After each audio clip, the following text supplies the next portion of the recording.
ஆண்டவராகிய இயேசு கிறிஸ்துவின் நாமத்தில் வாழ்த்துக்கள். 1 சாமுவேல் 3ஆம் அதிகாரம் 1ஆம் வசனத்திலே, சாமுவேல் என்னும் பிள்ளையாண்டான் ஏலிக்கு முன்பாக கர்த்தருக்கு பணிவிடை செய்து கொண்டிருந்தான். அந்நாட்களிலே கர்த்தருடைய வசனம் அபூர்வமாயிருந்தது, பிரத்யட்சமான தரிசனமும் இருந்ததில்லை.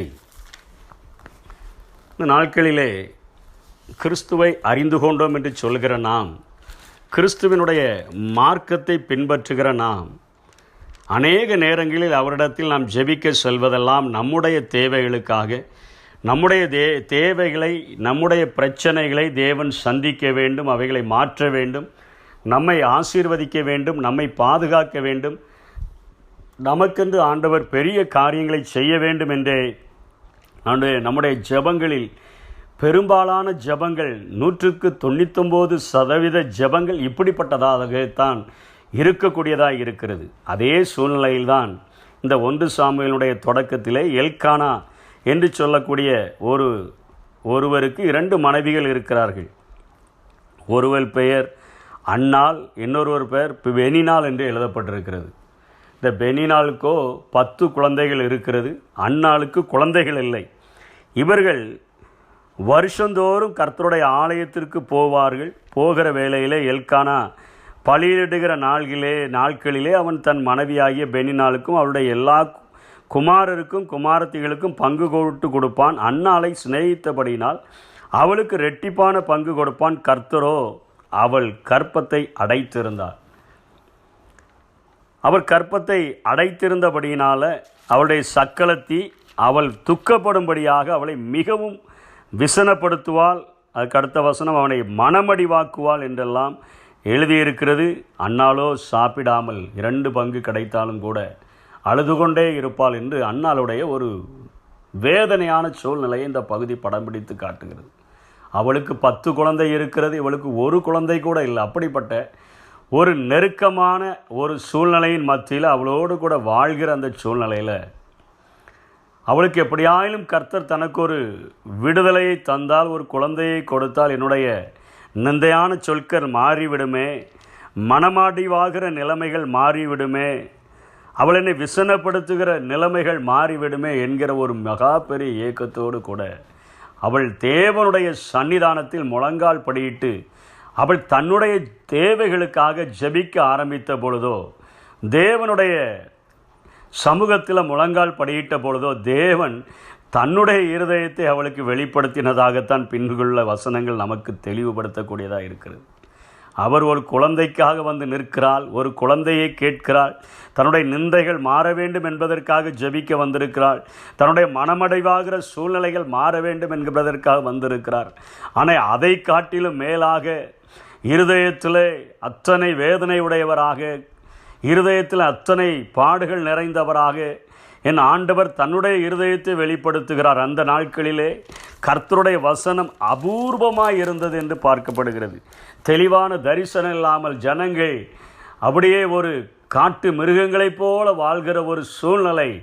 ஆசாரியனுடைய மகன்கள் என்று சொல்லப்படுகிறவர்களே அசுத்தமான வாழ்க்கையில் வாழக்கூடிய அத்தனை கேடான நிலைமையில் இஸ்ரவேல் ஜனங்கள், தேவனுக்காக பிரித்தெடுக்கப்பட்ட ஜனங்கள், தேவனை அறிந்திருக்கிறேன் என்று சொல்லுகிறவர்கள், தேவனுக்காக தனி நாடை பெற்றுக்கொண்ட அந்த ஜனங்களுடைய வாழ்க்கையிலே இத்தனை கேடான காரியங்கள் நடந்து கொண்டிருக்கிறது. ஏலி கூட தன்னுடைய பிள்ளைகளை பார்த்து சொல்லுகிறான், நீங்கள் மனுஷருக்கு விரோதமாக பாவம் செஞ்சால் பரவாயில்ல, தேவனுக்கே விரோதமாய் பாவம் செய்கிறீர்களே என்று சொல்லி எல்லாம் அவன் அவர்களை கேட்டு பார்க்கிறான். மகனே வேண்டாம், இதைவைகளை விட்டு விடுங்கள். அத்தனையான கொடுமையான நாட்களிலே என்னுடைய தேவன் மனம் அங்கலாய்க்கிறவராக, யாரோடு கூட நான் பேச முடியும், யாரை கொண்டு என்னுடைய ஜனங்களை நல்வழிப்படுத்த முடியும், என் வார்த்தைகளை கொண்டு செல்கிறவன் யார், என்னுடைய சன்னிதானத்தில் அமர்ந்து காரியங்களை மற்றவர்களுக்கு போதிக்கிறவன் யார் என்கிற ஒரு அங்கலாய்ப்போடு கூட இருக்கிற ஆண்டவருடைய சன்னிதானத்தில் இந்த அன்னாள் முழங்கால் படியிட்ட பொழுது தேவனுடைய இருதயத்தை அவள் புரிந்து கொள்கிறவளாக மாறுகிறாள். ஆண்டவருடைய பாரத்தை, ஆண்டவருடைய நோக்கத்தை, ஆண்டவருடைய திட்டத்தை புரிந்து கொண்டபடினால் அதனால் சொல்லிட்டா, ஆண்டவரே நீர் ஒரு குமாரனை கொடுத்தாலும் அவனை நான் உம்முடைய சன்னிதானத்திலே கொண்டு வந்து விட்டு விடுகிறேன், உமக்கென்று ஊழியம் செய்யும்படியாய் நான் விட்டு விடுகிறேன் ஆண்டவரே. நான் என்னுடைய அங்கலாய்ப்பு பெரியது என்று நினைத்து நான் உடைய சமூகத்தில் என்னுடைய இருதயத்தையெல்லாம் ஊற்றிவிடும்படியாய் வந்தேன். ஆனால் நீர் என்னிடத்தில் கேட்கிற உதவியோ மிகவும் பெரியதாய் இருக்கிறது ஆண்டவரே. அதற்கு நான் அடிமையனை அர்ப்பணிக்கிறேன் என்று சொல்லி தன்னுடைய வாழ்க்கையில் தனக்காக வேண்டுதல் செய்ய போன அந்த அன்னாளினுடைய இருதயத்தில் தேவனுடைய இருதயத்தின் பாரங்கள் பரிமாறப்பட்ட பொழுது அவர் அந்த குழந்தை பால் மறந்த உடனேயே தேவனுடைய ஆலயத்தில் பணிவிடை செய்யும்படியாக அதை ஏலியின் அண்டையில் அவள் கொண்டு வந்து விட்டதாக இந்த வேதத்தில் எழுதப்பட்டிருக்கிறது.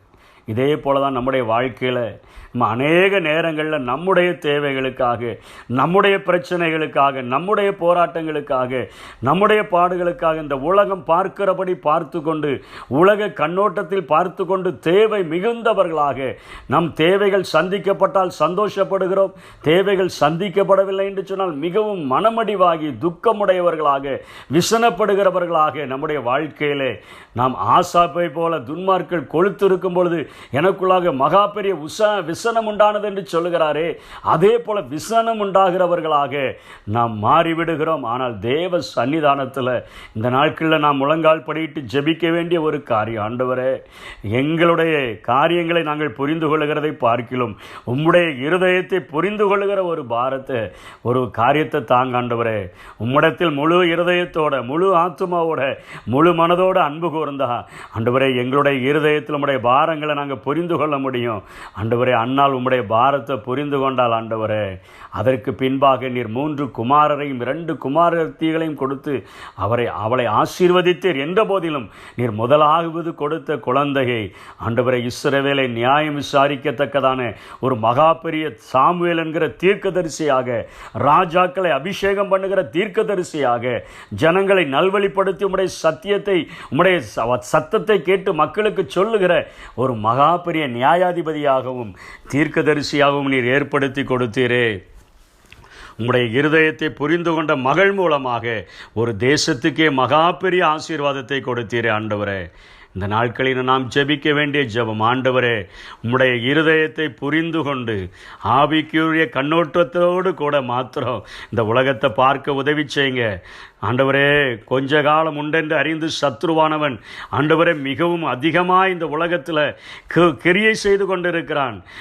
இருளானது பூமியையும் காரிருள் ஜனங்களையும் மூடுகிற இந்த நாட்களில் ஆண்டவரே உம்முடைய இருதயத்தை புரிந்து கொண்டவர்களாக, உம்முடைய இருதயத்தை நாங்கள் காண்கிற ஜனங்களுக்கு, எங்களோடு கூட வசிக்கிற ஜனங்களுக்கு, எங்களுடைய குடும்பத்தாருக்கு, எங்களுடைய அண்டை வீட்டாருக்கு, எங்களுடைய சமுதாயத்திற்கு எப்படியாகிலும் சொல்லி ஆண்டவரே அந்த தண்டனைக்குரிய சித்திரவதை செய்யக்கூடிய இடமாகிய அந்த நரகத்தினின்று மீட்டு நித்திய வாழ்வளிக்கிற அந்த பரலோக ராஜ்யத்திற்கு அவர்களை பங்குள்ளவர்களாய் மாற்றுகிறதற்கு எங்களுடைய ஆசை இச்சைகளை சிலுவையில் அறைந்தவர்களாக, கிறிஸ்துவினுடைய தங்கள் மாம்சத்தையும் அதன் ஆசை இச்சைகளையும் சிலுவையில் அறைந்திருக்கிறார்களே என்று சொல்லி நாங்கள் அறைந்தவர்களாக கிறிஸ்துவினுடைய காரியங்களை எங்கள் மேல் போட்டுக்கொண்டு உமக்காக ஓடவும், உமக்காக பிரயாசப்படவும், உம்முடைய இருதயத்தை புரிந்து கொண்டு ஜெபிக்கவும், இருதயத்தை புரிந்து கொண்டு மற்றவர்களோடு கூட பேசவும் எங்களுக்கு உதவி செய்வீராக.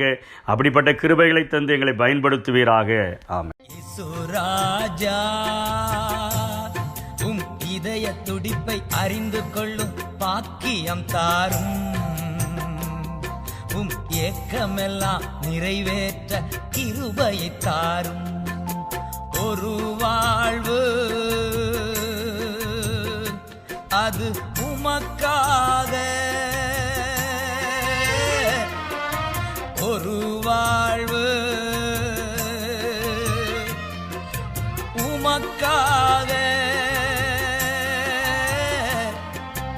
உணர்வெல்லாம் உமக்காக, உள்ளமெல்லாம் உமக்காக, உணர்வெல்லாம் உமக்காக, உள்ளமெல்லாம் உமக்காக.